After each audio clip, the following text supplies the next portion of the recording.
여러분과 함께해서 행복한 포트 미스터 주식왕의 신군입니다. 안녕하세요. 네, 안녕하세요. 미스터 주식왕 이혜수입니다. 시장 흐름은 계속해서 좀 좋은 쪽으로 흘러가는 것 같습니다. 네, 오늘도 스튜디오에 모신 참가자들의 포트 샅샅이 뜯어보도록 하겠습니다. 오늘은 유한타증권 곽영훈 참가자, 와우넷 김영철 참가자, 또 와우넷 신현식 참가자 나오셨습니다. 안녕하세요. 네, 안녕하십니까. 자, 일단 2020년이 다가오고 있습니다. 지금 시장에서 어떤 전략을 세워야 할지 한 분 한 분의 전략 확인할 텐데요. 자, 지금 속보로 나오고 있는데요. 일단은 오늘 오전 10시죠. 청와대에서 내년도 경제정책 방향에 대해서 논의하는 확대 경제장관 회의를 지금 주최하고 있는데요. 자, 내년 경제정책 방향, 민간, 민자, 공공분야 투자에 100조를 목표로 하고 있다라는 소식이 들려오고 있습니다. 계속해서 소식 업데이트되는 대로 전해드리도록 하겠습니다. 자, 계속해서 우리 신현식 참가자님, 전략 부분 또 어떻게 세웠는지 확인해 보겠습니다. 코스피 단기 고점, 코스닥 중심 종목별 장세 전망. 자, 일단 단기 고점 싫어요라고 이야기는 하고 싶습니다. 계속해서 올라가야죠라고 이야기하고 싶은데, 자, 어떤 전략일까요? 네, 코스피가 이제 단기적인 고점이다라고 말씀드린 부분은 이제 삼성전자나 SK 하이닉스가 단기적인 고점에 와 있다라고 좀 보여지고요.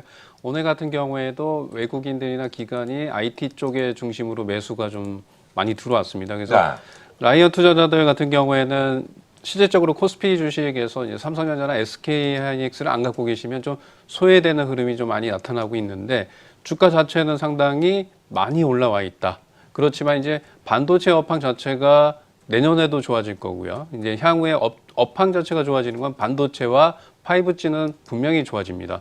그렇긴 하지만 단기적인 고점이기 때문에 좀 지수가 조정이 나올 적에 좀 매매하는 전략이 좋을 것 같고요. 예를 들어서 말씀드리기 좀 그렇지만 코스피는 한 2125포인트 정도 내려오게 되면 반도체 관련 삼성전자나 하이닉스를 좀 매매를 하시면 될 것 같고요. 나는 좀 이거보다도 좀 가벼운 주식을 사고 싶다라고 하시는 분들은 반도체 장비주들, 최근에 이제 삼성전자가 올라가면서 반도체 장비 업종들이 상승하는 흐름이 좀 나타났고요. 그리고 반도체 장비 업종들이 상승하는 첫 번째 또 이슈들은 우리가 12월 24일 날 한일 정상회담을 통해서 반도체 세계 소재의 규제가 완화될 가능성이 좀 높기 때문에 그러한 이슈도 좀 녹아져 있다라고 좀 말씀을 드리고요.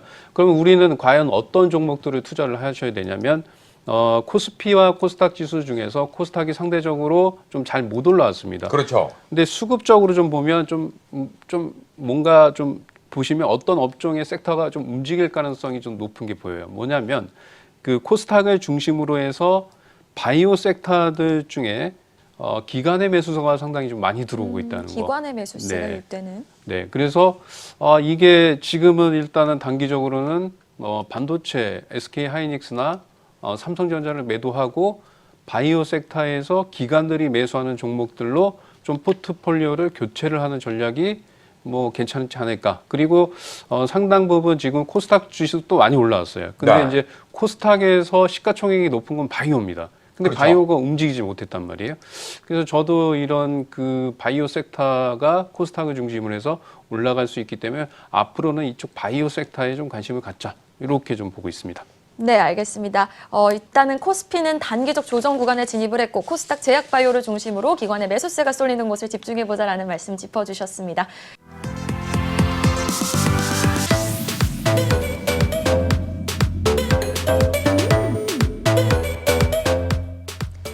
네, 이슈를 통해서 종목을 골라보는 시간이 되겠습니다. 신현식 참가자의 이슈도 확인하겠습니다. 게임 산업 신작 개발에 주목하라. 자, 일단 신작, 신약 정말 신자가 들어가면 신사란 말 좋네요. 신사. 거기다가 또 신현식 참가자예요. 그러네요. 신자가 들어갑니다. 라임이 좋은데요. 이거 어떤 이슈일까요? 네, 이게 좀 이슈가 좀 바뀌어갖고요. 저는 좀 당황스러우셨고요. 네네네. 네, 어떤 이슈가 나갔어야 되는데. 저는 원래 이제 화장품 관련해서 네. 아우딘 피처스가 이제 먼저인 줄 알았는데 이제 게임주 먼저 해서 요거를 좀 설명을 드리겠습니다. 그러면은 네네네. 지금은 게임에 대해서 먼저 좀 설명을 해 주시죠. 제가 이제 갖고 나온 주식은 이제 넥슨 GT입니다. 이제 게임주에 관심을 갖자라고 하는 거는 첫 번째로는 우리가 이제 게임주 같은 경우에 성수기가 이제 방학 시즌입니다. 겨울이죠. 네, 방학 시즌에 됐고 그다음에 주가는 상당히 저평가돼 있고 그다음에 이 게임주들이 그 실적이 좋기 위해서는 신작 게임들이 좀 나와줘야 됩니다. 그래서 넥슨지트라는 회사를 갖고 나왔는데 그 넥슨지트 같은 경우는 이제 제가 예전에 이제 온라인 게임을 할 때에는 서든어택이라든가 스페셜 포스, 제가 이제 스페셜 포스가 제가 20살 초반때 했었거든요. 한 20년 정도 된 것 같아요. 그때 당시에 상당히 유명했던. 나이가 대충 예, 짐작이 가늠이 가네요. 되죠. 네, 네, 네. 그래서 이런 게임들을 좀 하고 있고요. 그 다음에 이제 그 일본의 그 지주회사인 넥슨을 갖고 있습니다. 그래서 이 넥슨 GT 같은 경우에는 넥슨의 실적에 의해서 주가가 움직인다라고 좀 보여지고요. 최근에 주가가 급등을 했다가 급락을 했던 부분은 일본의 넥슨, 네, 그 회사의 매각이 불발이 되면서 주가가 좀 하락을 했던 그렇죠. 부분들이 주가에 반영이 되면서 횡보를 하고 있습니다. 근데 이제 횡보하는 부분이 한 6개월 정도 횡보를 하고 있습니다. 그래서 이 주식 같은 경우에는 그럼 앞으로 성장성 있는 모멘텀은 뭐냐? 네, 국내 시장에서의 넥슨 관련 게임주들이 매출액이 좀 증가가 되는지를 보셔야 되는데 NC 소프트가 1등입니다. 네, 리니지 M이 1등인데 그럼 왜 NC 소프트를 안 갖고 왔냐? 무겁습니다. 네, 수익률 게임을 하기 위해서 무거운 주식은 뺐고요. 그래서 넥슨 같은 경우에는 이제 자회사 있습니다. 자회사가 갖고 있는 최근에 이제 V4라는 이 게임을 개발을 했는데 이게 지금 매출 순위가 3위입니다. 그래서 NC 소프트보다는 좀 가벼운 넥슨 GT를 좀 갖고 왔다. 뭐 이렇게 보시면 될 것 같고요. 넥슨 GT 같은 경우에는 이제 그 실적 부분은 넥슨의 실적이 좋아지느냐에 따라서 이 주가의 상승 모멘텀이 좀 작용될 수 있는데 3분기 넥슨이 매출액이 한 5,500억 정도, 그다음에 영업이익이 한 2,200억 정도로 뭐 크게 상승하고 있지는 않고요. 전년 대비해서 좀 비슷한 흐름이다라고 좀 보시면 될 것 같고, 그다음에 넥슨의 가장 큰 유명한 게임이 있죠. 피파 온라인. 네, 이쪽도 뭐 넥슨이 보유를 하고 있다라고 좀 보시면 될 것 같습니다. 자, 차트 흐름을 좀 보면서 설명을 드리겠습니다. 네. 자, 넥슨 GT 뭐 지금 주가 흐름이 뭐 최저점에 있습니다. 뭐 주가가 빠졌다가 지수가 상승하는데도 불구하고 한 5개월 정도 오히려 주가가 좀 변동이 없습니다. 네, 지금. 주가가 좀 빠지는 흐름이 나타나고 있고 이제 어차피 넥슨 관련해서 자회사의 실적이 좋아질 수 있기 때문에 바닥일 가능성이 상당히 높다라는 관점이고요. 이 주식 같은 경우에는 매수를 하셔도 상당히 좋을 것 같고 단기적으로는 한 8,500원 정도, 8,500원 이상권까지는 보유하셔도 될 것 같고요. 밑으로는 한 6,400원 정도까지 보유하는 전략을 말씀을 드리겠습니다. 네, 일단 단기 목표가 8,500원 제시를 해주셨네요. 네. 네, 알겠습니다. 네, 계속해서 이슈 한번 확인해 보도록 하겠습니다. 자, 계속해서 신현식 참가자의 두 번째 이슈도 확인해 보겠습니다. 바이오주의 재상승 가능성 이라는 이슈 가지고 오셨는데요. 자, 첫 번째는 게임주였고 두 번째는 바이오주 말씀해 주실 건가요? 네. 어떤 부분 주목하면 좋을까요? 바이오주들은 이제 주가 좀 많이 빠졌죠. 이제 아까도 말씀드렸다시피 코스닥에서 기관들이 좀 매수가 좀 들어온다는 점, 그리고 시가총액이 높은 데에 비해서 상당히 못 올라간 점. 근데 거기서도 특히 이제 신라젠을 갖고 나온 이유는 신라젠이 향후에 이제 그 최근에 주가가 하락했던 거는 이제 팩사팩이 간암입니다. 간암 임상삼이 실패가 되면서 주가가 좀 많이 밀렸어요. 이 팩사팩이라고 하는 것은 유전자 재조합을 통해서 암세포만 공격하는 이제 바이러스입니다. 이 유전자 재조합을 하는데 우리가 이제 그 신라젠 같은 경우에는 간암이 실패가 됐다고 해서 이 끝났다라고 생각하시면 안 됩니다. 뭐 여러 가지가 있는데 일단 이제 간암 부분도 보시게 되면 이 임상을 할 때 가장 힘든 부분은 뭐냐면 실험군과 대조군을 찾기가 힘들어요. 예를 들어서 이제 간암 환자를 찾아서 이 팩사팩이라는 신약을 갖고 대조군과 실험군을 통해서 약물 효과를 증명을 해야 됩니다. 그런 부분들이 돈이나 환자를 구하기가 상당히 힘들다는 점. 그래서 향후에 신라젠 같은 경우에는 이제 간암 부분은 접어두시고 앞으로 어떤 부분에 대한 암세포에 대한 임상에 대한 부분이 나올지를 한번 지켜보셔야 돼요. 근데 이제 신라젠의 이제 홈페이지에 보면 이제 5가지 조항들이 나와 있습니다. 첫 번째로는 신자만 관련해서 추가적으로 임상을 하겠다라는 얘기가 나오고 있어요. 이거는 예상입니다. 그렇기 때문에 뭐 크게 기대하시면 안 될 것 같고, 그 다음에 난소암 관련해서도 얘기가 나오고 있어요. 그러니까 우리가 지금 임상을 진행하는 거, 앞으로 진행할 예정이 아니고 진행하고 확실한 것들, 이런 게 나올 수 있는지를 파악을 하셔야 되는데, 난소암도 그렇고 그 다음에 대장암, 뭐 이런 부분들이 있고, 또 다른 암종에 대해서 후속 임상을 다망면으로 검토하겠다, 이런 이제 홈페이지에 나오고 있는데, 여기서 주목해야 될 거는 세 번째입니다. 우리가 세 번째가 뭐냐면 대장암입니다.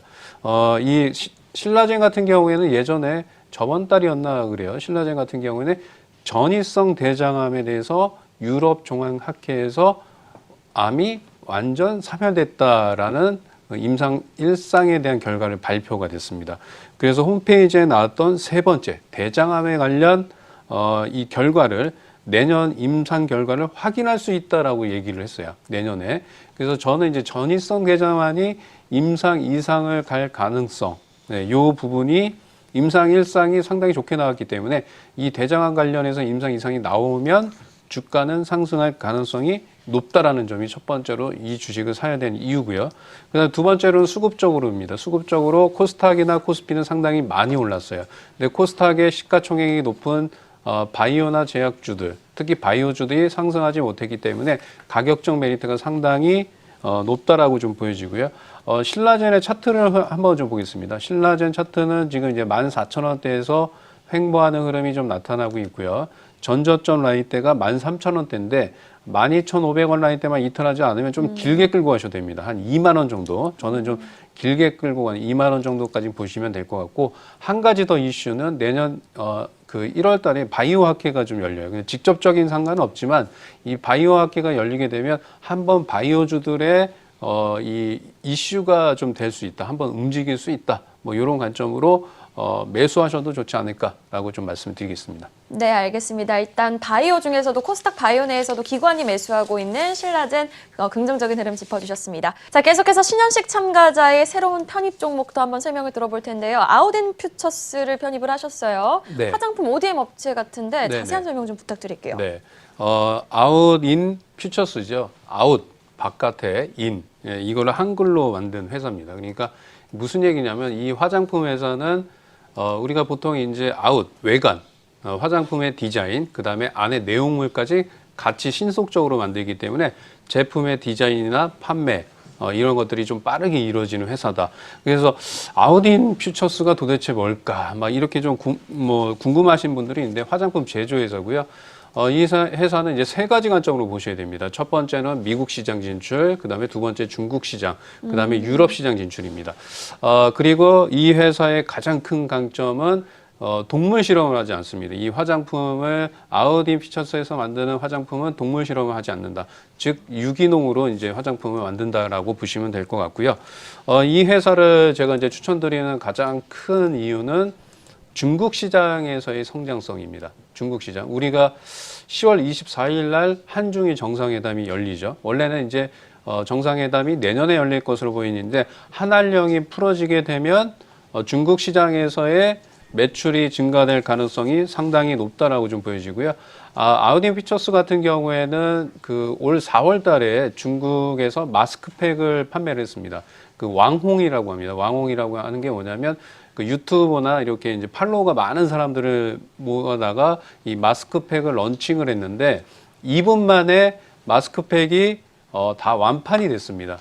그리고 향후에 이제 중국과의 관계가 회복될 경우에는 이 성장성이 상당히 높지 않을까라고 좀 말씀을 드리고요.